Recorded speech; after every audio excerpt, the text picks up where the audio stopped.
The 2025 India-Pakistan conflict was a brief armed conflict that began on. The answer is B. The 2025 India-Pakistan conflict was a brief armed conflict that began on. The answer is B. Who has been appointed as new spokesperson for Ministry Foreign Affairs? Answer B. Tahir Andrabi is correct.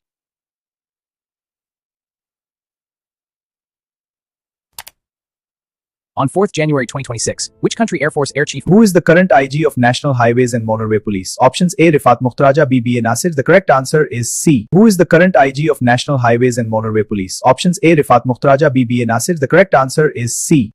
Let's review the options. It's not A or B. The correct answer is C. Asim Iftikhar Ahmad. Who is the current Director General of Federal Investigation Agency? The answer is C. Dr. Usman Anwar. Who is the current Director General of Federal Investigation Agency? The answer is C. Dr. Usman Anwar. Who is the current Director General of Federal Investigation Agency? The answer is C. Dr. Usman Anwar.